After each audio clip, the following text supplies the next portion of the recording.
Digital rectal examination. The purpose of this video is to demonstrate the procedure for digital rectal examination, or DRE. It is assumed that prior to the procedure, assessment has been completed indicating the need for the DRE. The nurse will explain the procedure to the patient to ensure that they are aware of the purpose, nature, effects and risks of the procedure in order to gain informed consent. This is a vitally important factor because of the invasive nature of the procedure and the individual sensitivities that the patient may have.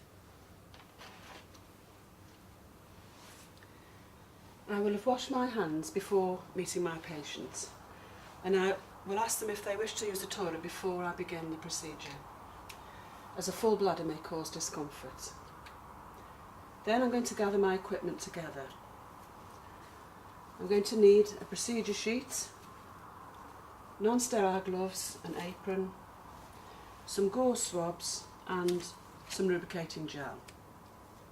I will have washed my hands before I meet the patient and ask them if they wish to use the toilet before I begin the procedure. A full bladder may cause discomfort. Then I'm going to gather my equipment together. I will need a procedure sheet, non-sterile gloves and apron. Also some lubricating gel and gauze swabs. I will assist the patient into the left lateral position and with their knees flexed. Then I will don my apron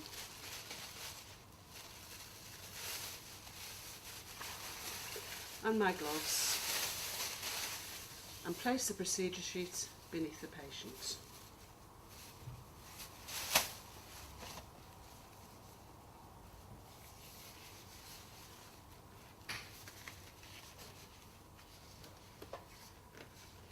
Left lateral positioning is important to ensure comfort and effective administration, and this is based on the anatomy of the rectum and large bowel.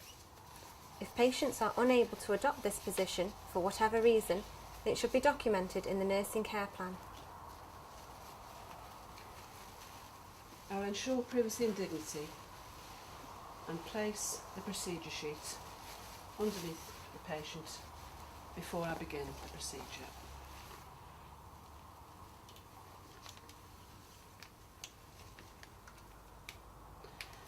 I'm now opening the lubricating gel onto the gauze swab, ready for the examination.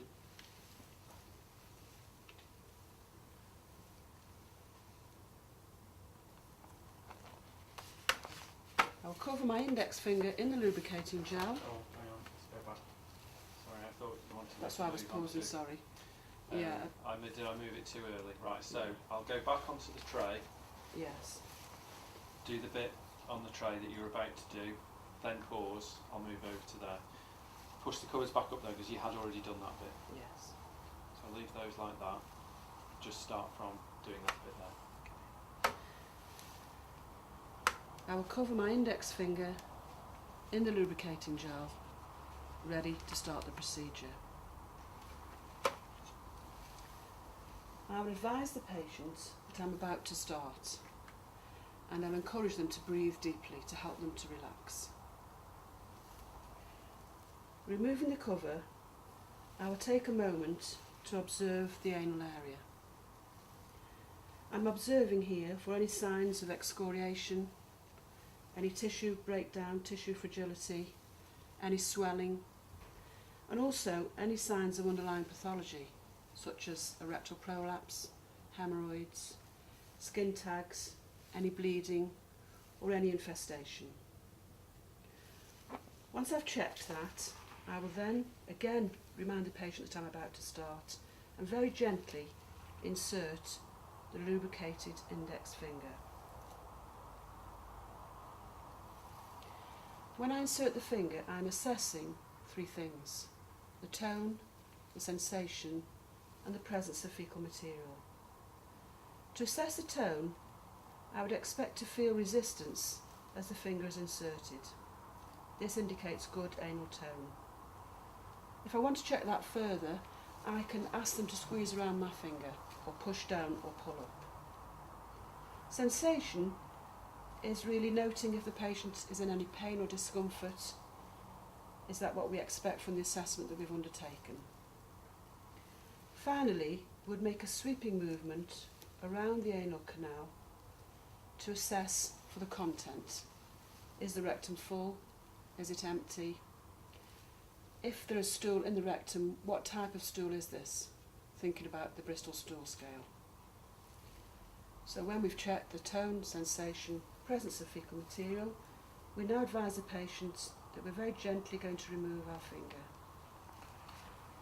and reassure the patient throughout. I'll then ensure that I wipe any exudate away from the skin so it doesn't cause any damage, and cover the patient and reassure them.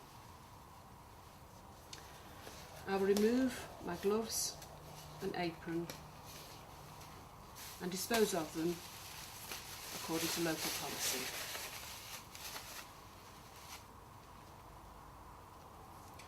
I will ensure that the patient is comfortable. I will make sure they have a call system if they need any help or assistance. And then I will wash my hands again.